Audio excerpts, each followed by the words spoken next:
Hi student, GIT के online class में आप लोग का स्वागत है। और आज के क्लास हम लोग जानने वाले हैं, समझने वाले हैं, सीखने वाले हैं कि बिजनेस होता क्या है, बिजनेस किसे कहते हैं, बिजनेस के कितने टाइप्स हैं। वह एक एक करके स्टेप बाय स्टेप सीखेंगे, समझेंगे और जानेंगे। तो देखो, मैंने आपको अभी बताया है कि जो हम लोग जो पढ़ने वाले हैं, वो क्या पढ़ने वाले हैं? अकाउंटिंग जानने वाले हैं।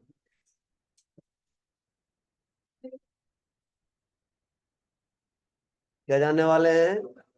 अकाउंटिंग जानने वाले हैं। अब अकाउंटिंग को जानने से पहले ध्यान देना, अकाउंटिंग स्टार्ट कहाँ से होता है यह जानना जरूरी है। अकाउंटिंग स्टार्ट कहाँ से होता है यह जानना जरूरी है।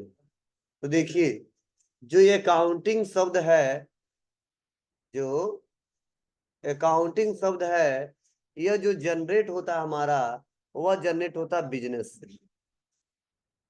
कहाँ से होता है जी? बिजनेस। अकाउंटिंग जो जनरेट होता है वह कहाँ से जनरेट होता है? बिजनेस। तो पहले तो हम लोग को बिजनेस के बारे में अच्छे से जानना जरूरी है, जिससे आगे चल के क्वेश्चन का जवाब दे सके और इसके बारे में जान सके। तो चलिए, अनुराग खड़े हो। बिजनेस किसे कहते हैं बताइए। अच्छा, बस हो गया। अकाउंटिंग सेक्टर से ना आप? बताइए बिजनेस किसे कहते हैं। हाँ,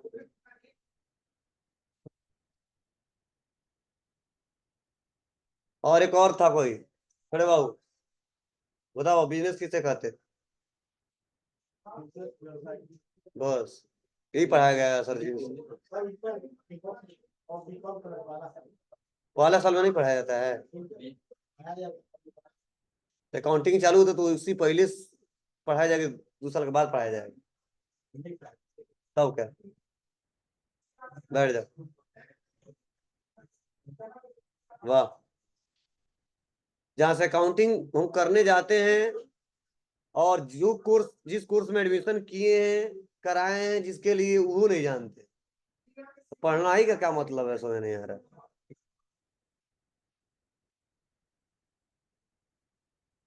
फिर इसलिए पूछे कितने लोग हैं।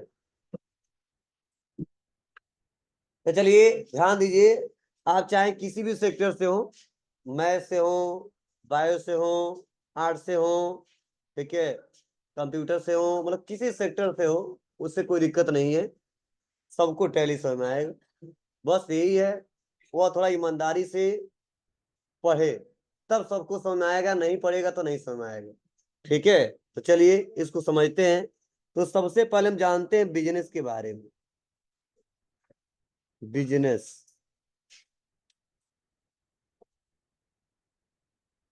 तो देखो, बिजनेस का सीधा सा मतलब है आपका व्यापार। क्या है? व्यापार। लेकिन बिजनेस का हमने बता दिया ना, बिजनेस मतलब व्यवसाय, व्यापार होता है, हिंदी बता दिया है। हम ये नहीं पूछ रहे, हम पूछेंगे बिजनेस किसे कहते हैं।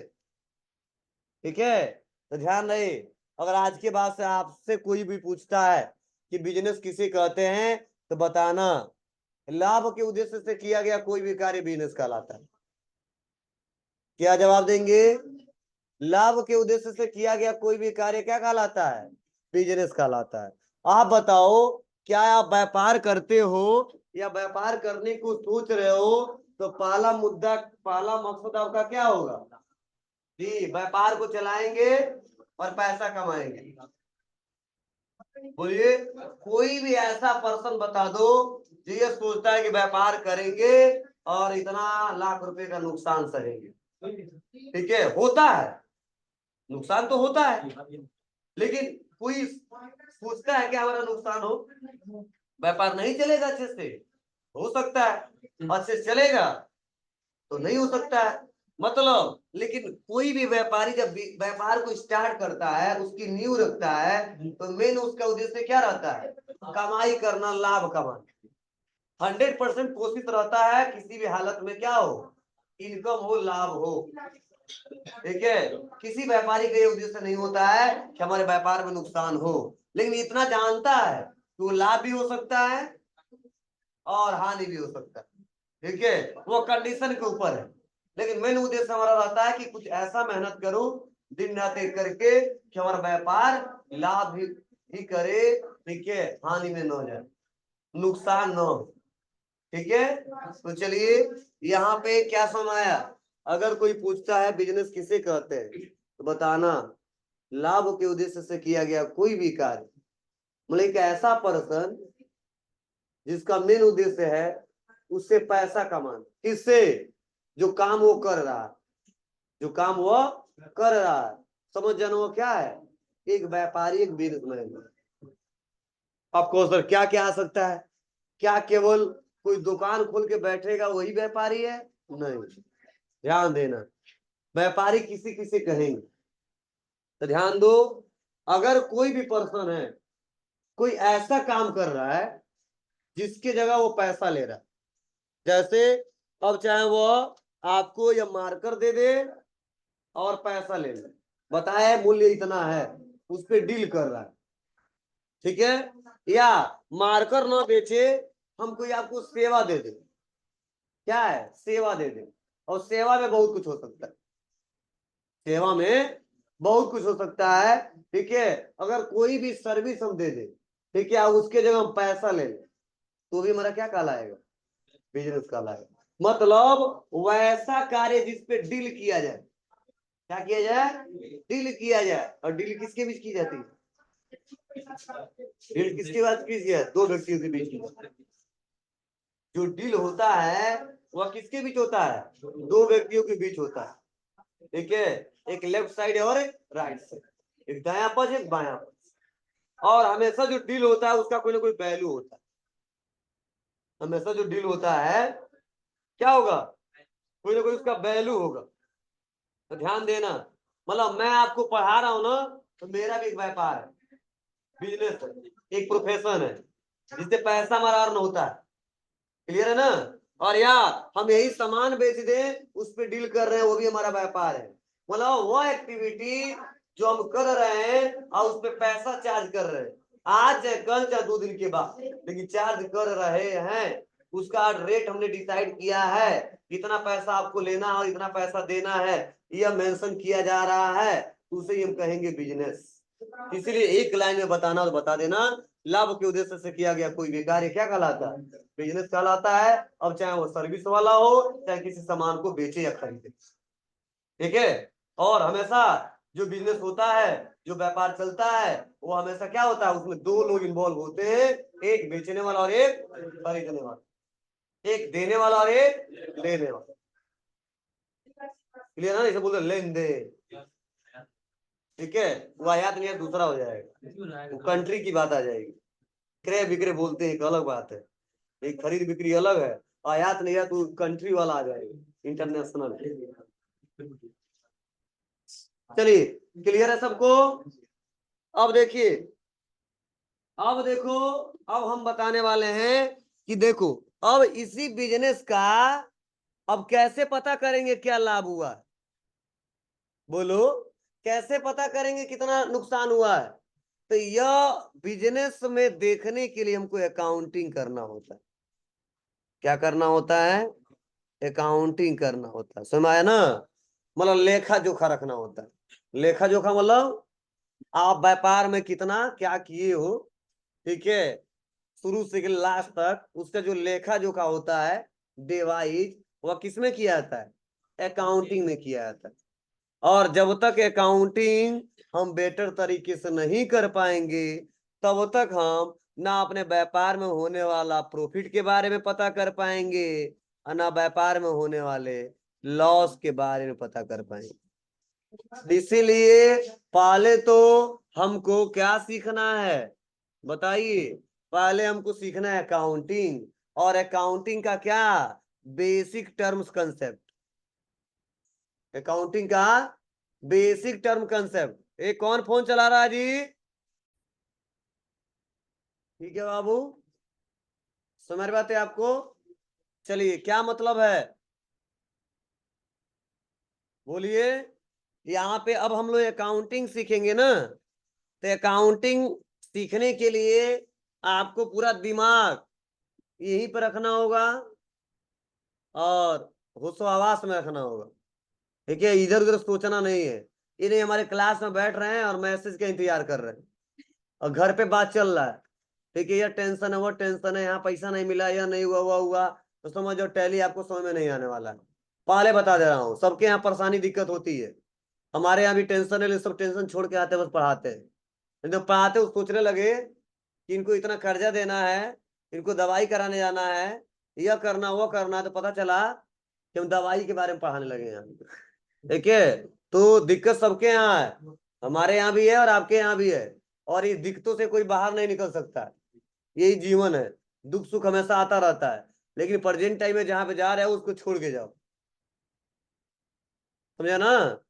तो प्रेजेंट टाइम में जिस एक्टिविटी में हो उसके बारे में सोचो, फिर से इससे बाहर निकलना, फिर से घर और फैमिली के बारे में सोचते रहना। लेकिन जिसके लिए आए हो पहले इसके बारे में सोच लो। तो क्या मतलब है घर छोड़ के आने का और यहाँ पे ठंडी में और फिर से घर के बारे में सोच रहे हैं? ठीक है, यहाँ से निकलते ही सोचने लगना, लेकिन इस समय प्रेजेंट टाइम में पढ़ लीजिएगा। ठीक है, मैं क्यों कह रहा हूँ, क्योंकि इससे समझ जाओ दो चार पैसे के आदमी बन जाओगे। दो चार पैसे के आदमी का मतलब, अभी तक जो कोर्स किए हो थोड़ा सा जॉब करने ले जाओगे तो भटकना ज्यादा पड़ेगा, और टैली अच्छे से सीख लोगे तो दो चार जगह जाओगे तो भी जॉब मिल जाएगा, नहीं तो 20 जगह जाओगे तो भी नहीं मिलेगा। क्यों? क्योंकि टैली का डिमांड बहुत ज्यादा है जीएसटी आने से। और अभी तक जो कोर्सेज किए हो वह कोर्सेज तो सबको पते होते हैं, बेसिक कोर्सेज सभी लोग कर लेते हैं, और इसीलिए वहां पे वैकेंसियां ज्यादा भी होती है और इम्प्लाई भी ज्यादा होते हैं, तो इसीलिए दिक्कत होती है, ज्यादा दौड़ना पड़ता है। लेकिन इसमें कुछ लिमिटेड वैकेंसियां भी होती हैं और बहुत ज्यादा लोग ये कोर्सेस नहीं करते, इसीलिए बहुत ही जल्दी जॉब मिल जाता है और सैलरी भी अच्छी मिलती है।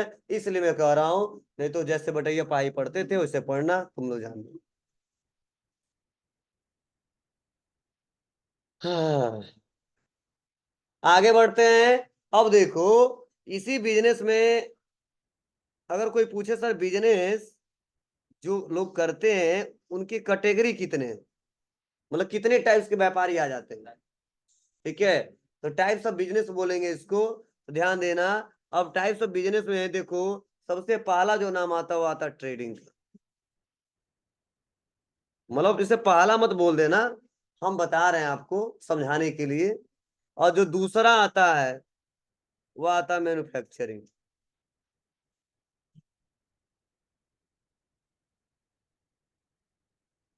और तीसरा जो आता है वो आता है सर्विसेज।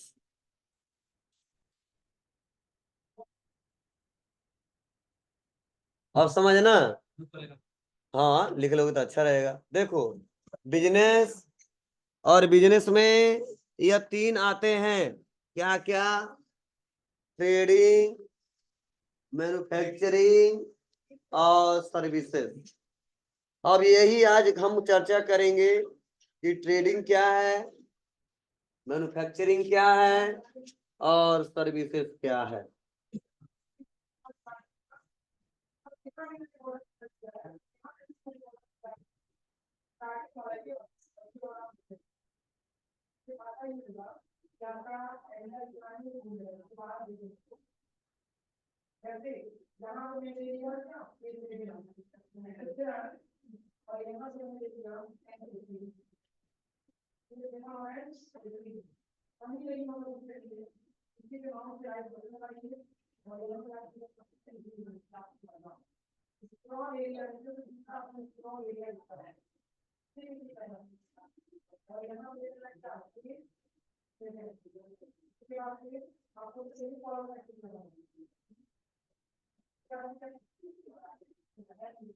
हाँ।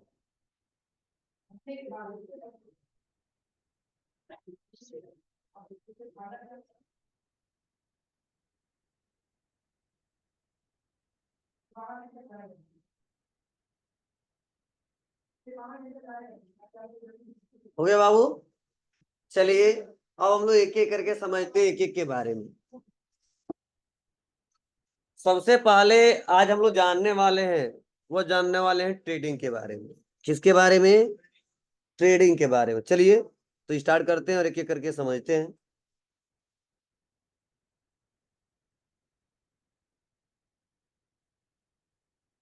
देखिए, अब यह ट्रेडिंग का व्यापारी किसे कहेंगे? ठीक है, इसको हम चलो एक एक करके समझते हैं। देखो, ट्रेडिंग का व्यापारी करता क्या है। तो देखो, सपोज मान लीजिए एक व्यापारी है जिनका नाम है पिक्चे ट्रेडर्स, ठीक है। और इन्होंने क्या किया, मार्केट में गए, और मार्केट में जाने के बाद से, अब चाहे मार्केट में जाने के बाद से चाहे वो सामान अपने सिटी में खरीदे, चाहे वो अपने स्टेट में खरीदे, चाहे वो अपने कंट्री में खरीदे, ठीक है। कहीं से कोई सामान खरीद के लेके आते हैं। कैसा सामान? Finish goods. क्या खरीद के लेके आ रहे हैं? Finish goods. फिनिश गुड्स मतलब उसमें कुछ कमी नहीं है, सब कुछ बना हुआ है। जैसे मान लो कीबोर्ड का एग्जांपल दे देते हैं। क्या किया उन्होंने? कीबोर्ड खरीदा। क्या खरीदा? कीबोर्ड। वह बना बना जो कीबोर्ड खरीदा ना, वह खरीदा 250 में। कितने में खरीदा? 250 में। फिर से क्या किए, यह अपने शोरूम में लेके आए, अपने दुकान में। और दुकान में लेके आने के बाद से, अब एक सामान खरीदने के बाद से कुछ और भी खर्चे लग गए थे, ठीक है। कितने के? 50 के। अदर चार्जेस, ठीक है। अदर चार्जेस कितने लग गए थे? 50। अब टोटल ये कितना हो जाएगा? 300। अब यह क्या किए, 300 का सामान ये बेच दिए 400 में। कितने में? 400 में, जिसे बोलते हैं सेल। और ये जो फिनिश गुड्स क्या बोलते हैं इसको? परचेज। समझने की कोशिश करना क्या हो रहा है, लॉजिक समझिए। लॉजिक समझने का मतलब यह है कि क्या है, यह पीके ट्रेडर्स ने फिनिश गुड्स क्या खरीद के लाया? कीबोर्ड लाया। मतलब फिनिश गुड मतलब बना बनाया सामान है वो, उसमें कुछ बनाना उनको नहीं है। वह लाया उन्होंने 250 में। और 250 में लेके आने के बाद से अदर कुछ और चार्जेस लग गए, और उन चार्जेस के बाद से यहाँ 50 लग गया। टोटल हो गया 300। लेकिन क्या कर लिए इन्होंने? 100 रुपये जोड़ के और बेच दिए कितने में? 400 में। अब ये 400 में बेच रहे हैं ना, तो ध्यान देना क्या हो रहा है। यह व्यापारी बना बना माल खरीद के लेके आ रहा है, अपना मार्जिन ऐड कर रहा है, और तुरंत कस्टमर को सेल कर दे रहा है। तो बोला जाता है वह व्यापारी जो सामान फिनिश गुड्स खरीद के लेके आए और अपना मार्जिन ऐड कर दे, और पुनः क्या कर दे? सेल कर दे। ऐसे व्यापारी को बोलते हैं ट्रेडिंग का व्यापारी। किसका व्यापारी है? जी। मतलब इतना समझना, मार्केट में आज के बाद से वह सभी व्यापारी जो बना बनाया सामान खरीद के लेके आते हैं और अपना मुनाफा जोड़ के और तुरंत कस्टमर को सेल कर देते हैं, ऐसे व्यापारी को बोलते हैं वो ट्रेडिंग का व्यापारी है। और मुझे लगता है कि सबसे ज्यादा आपको ट्रेडिंग के व्यापारी मिलेंगे। किसके मिलेंगे? ट्रेडिंग के। मतलब पूरी दुनिया में एक बात करूं तो सबसे ज्यादा किसके व्यापारी मिलेंगे? ट्रेडिंग के व्यापारी मिलेंगे। आप पड़ौना में ले लो, 95% व्यापारी कैसे हैं? ट्रेडिंग के। मालिक फोन वाले की बात करूं, क्या करता है? जाता है सामान खरीद के लेके आता है, बना बना बेच देता है। एक कपड़े वाले की बात करूं, ठीक है, लाता है सूरत से, पता नहीं कहाँ कहाँ से खरीद के लेके आते हैं लोग और लाके बेच देते हैं। बोलो, मतलब 95% जो बिजनेसमैन है, व्यापारी हैं, और छोटे लेवल से लेके बड़े लेवल तक हर एक व्यापारी ट्रेडिंग के कैटेगरी में आते हैं। 5% ऐसे हैं जो मैन्युफैक्चरिंग और सर्विसेज के कैटेगरी में आएंगे, लेकिन मैक्सिमम व्यापारी जो आते हैं वो ट्रेडिंग के व्यापारी आएंगे। तो अगर आज से पूछा कोई ट्रेडिंग का व्यापारी किसे कहते हैं, तो बताना ट्रेडिंग के व्यापारी ऐसे व्यापारी होते हैं जो बना बना सामान खरीद के लेके आते हैं, अपना मुनाफा ऐड करते हैं, पुनः कस्टमर को सेल कर देते हैं। ऐसे व्यापारी को क्या बोलते हैं? ट्रेडिंग का व्यापारी। ट्रेडिंग का व्यापारी कहलाता है, ठीक है। मतलब उसमें रिस्क कम होता है। ट्रेडिंग के व्यापारी में क्या होता है? रिस्क कम होता है। आपको सर कैसे? रिस्क इसलिए कम होता है क्योंकि वो सामान बना बनाया खरीद के लेके आएगा। बोलो, कोई दिक्कत होगा तो वापस कर सकता है ना, वो बना बना खरीद के लेके आएगा, प्लस अपना मुनाफा जोड़ लेगा खर्च उर्च के जोड़ने के बाद से, और तुरंत डायरेक्ट कस्टमर को सेल कर देगा। तो फायदा क्या हुआ, 10 में खरीदा, 20 में बेच दिया, 15 का मान लो खर्चा था पूरा लेके 500 रुपया कमा लिया, 5 रुपया कमा लिया। तो देखो मतलब वो रिस्क भी कम ले रहा है और कमाई भी थोड़ा कम ही कर रहा है। ठीक है, मतलब ज्यादा कमा नहीं पाते हैं लोग, लेकिन फिर भी कमाते हैं सब, लेकिन उतना ज्यादा नहीं जितना मैन्युफैक्चरर। ठीक है, लेकिन फिर भी ये थोड़ा सा नहीं बोला जाता, रिस्क जितना ज्यादा लोगे उतना ही ज्यादा कमाओगे। ठीक है, रिस्क कम लोगे कम कमाओगे, ठीक है, ज्यादा लोगे ज्यादा कमाओगे। तो कभी कभी नुकसान भी हो जाता है, कभी फायदा भी हो जाता है।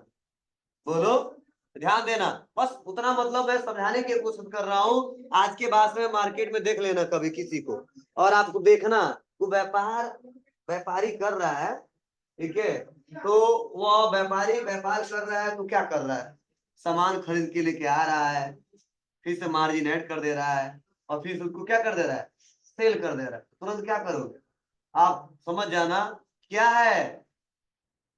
बोलिए, वो कैसा व्यापारी है, ट्रेडिंग का व्यापारी है। ठीक है, तो अब आज के बाद से पहचान सकते हो, कोई दिक्कत नहीं होगी, कोई भी पूछेगा तो आसानी तरीके से बता सकते हो, कोई दिक्कत। चलिए अब आते हैं सेकंड नंबर, जानते हैं किसके बारे में, मैन्युफैक्चरिंग के बारे में। मैन्युफैक्चरिंग का मतलब बोलो, सबसे पहले यह व्यापारी रॉ मटेरियल खरीद के लेकर आता है। क्या, रॉ मटेरियल, और रॉ मटेरियल खरीद के लेके आने के बाद से क्या करता है, उसको अपने फैक्ट्री में लेके जाता है। बोलो, फैक्ट्री में लेके जाने के बाद क्या करता है, उस पे वर्करों से क्या कराता है, प्रोसेसिंग करवाता है। बोलो, और वह वर्कर क्या करते हैं, उसको फिनिश गुड्स में तैयार करते हैं। किसमें तैयार करते हैं जी, फिनिश गुड्स में तैयार करते हैं। पुनः टोटल अपना कॉस्ट चेक करता है, कॉस्ट क्या करता है, चेक करता है, अब पुनः तब कस्टमर का एक प्राइस डिसाइड करता है। हाँ, क्या करता है जी, प्राइस, और उसके बाद से क्या करता है, सेल करता है। अब बताओ, थोड़ा सा लंबा प्रोसेस है। सबसे पहले व्यापारी क्या करता है, मैन्युफैक्चरिंग वाला, जैसे मान लो इसको कार बनाना है, क्या बनाना है, कार, तो कार को बनाने के लिए पहले कच्चा पदार्थ खरीदेगा, रॉ मटेरियल खरीदेगा, और उस रॉ मटेरियल को खरीदने के बाद, रॉ मटेरियल सब लोग मान लो कार है, तो कार वैसे कार बन जाता है, उसमें टायर लगते हैं। बोलो, अब बहुत सारे उसमें कंपोनेंट्स हैं, ठीक है, जो बनाता हो अच्छे से जानता है। ठीक है, तो उस रॉ मटेरियल को क्या करेगा, पहले खरीदेगा, खरीदने के बाद से क्या करेगा, तुरंत बन जाएगा, नहीं, अपने उस फैक्ट्री में लेके जाएगा जहां पे उसका प्रोडक्शन किया जाता है, निर्माण किया जाता है, प्रोड्यूस किया जाता है, बनाया जाता है। अब वहां पे जाके अपने आप बन जाएगा फैक्ट्री में रखने से, नहीं, उसके वर्कर है, जो उसके इंजीनियर है, ठीक है, वो क्या करते हैं, सब उसको इंस्ट्रक्शन दे दे के बनवाते हैं। इंजीनियर खुद बनाता है, नहीं, खाली इंस्ट्रक्शन देता है, यहाँ ऐसे होना चाहिए। ठीक है, उसका प्रोसेसिंग हो जाता है, उसके बाद से फिनिश गुड्स तैयार हो जाता है, एक कार का नाम दे दिया जाता है, यह कार है, यह कार है, यह कार इतने लाख रुपए का है, तो पूरा खर्चा वर्चा जोड़ के, और पुनः क्या कर दिया जाता है, सेल किया जाता है। तो देखो, बोलना ऐसा व्यापारी जो किसी सामान को प्रोड्यूस करता है, निर्माण करता है, बनाता है, ऐसे व्यापारी को बोलते हैं मैन्युफैक्चरिंग का व्यापारी। जैसे यह मार्कर जो बनाया होगा वो मैन्युफैक्चरिंग का व्यापारी है, लेकिन जो मार्कर केवल बेच रहा होगा वो ट्रेडिंग का व्यापारी है। बताओ, हम डायरेक्ट कंपनी से खरीद पाते हैं क्या, नहीं, ये कार डायरेक्ट इस कंपनी से खरीद पाएंगे क्या, नहीं, इससे बहुत सारे डिस्ट्रीब्यूटर जुड़े होते हैं, उस डिस्ट्रीब्यूटर से होलसेलर जुड़े होते हैं, उस होलसेलर से रिटेलर जुड़े होते हैं, और रिटेलर के बाद से तब हम लोग आते हैं। ठीक है, ऐसा मत समझना डायरेक्ट हम खरीद लेते हैं, ऑनलाइन खरीद लेते हैं, डायरेक्ट खरीदते हैं ना, नहीं, तो फ्लिपकार्ट से, मीशो से खरीदते हो तो क्या है, वो कंपनी है, बनाता है, नहीं, वो ई कॉमर्स प्लेटफॉर्म है, वो खरीद के लाया, अपने पास रखा है, उसको सेल कर दे रहा है। तो डायरेक्ट हम कंपनियों से नहीं खरीद पाते, इतना ध्यान रहे। ठीक है, उससे बहुत सारे डिस्ट्रीब्यूटर जुड़े होते हैं हर कंपनी से, वो डिस्ट्रीब्यूटर बहुत सारे होलसेलर को पकड़ते हैं, वो होलसेलर बहुत सारे रिटेलर को पकड़ते हैं, और तब एक आम कंज्यूमर के पास आता है, तब एक आम कंज्यूमर के पास आता है। कुछ पॉइंट समझ में आ रही है आपको? बोलिए। तो आज के बाद से कोई पूछे तो बता दोगे? क्या बताओगे? वह सभी व्यापारी जो किसी सामान को प्रोड्यूस करे, बनाए, निर्माण करे, ऐसे व्यापारी को बोलते हैं मैन्युफैक्चरिंग का व्यापारी है। हाँ, इसमें रिस्क ज्यादा होता है, कमाई भी ज्यादा होता है। आपको ये कैसे? मान लो रॉ मटेरियल खरीद के लेके आया और सही से तैयार नहीं हुआ, कई बार एक एक दो दो टेस्टिंग, तीन तीन टेस्टिंग, चार चार टेस्टिंग होता है, फेल हो जाता है, तब तैयार होता है, तो नुकसान भी ज्यादा होता है। और जब बन जाता है तो कमाई भी पूरा एक ही बार वसूल लेते हैं सब। ठीक है, तो रिस्क भी ज्यादा है, कमाई भी ज्यादा है। हाँ, ट्रेडर्स वाले को टेंशन नहीं है, इसको टेंशन भी ज्यादा है। हाँ।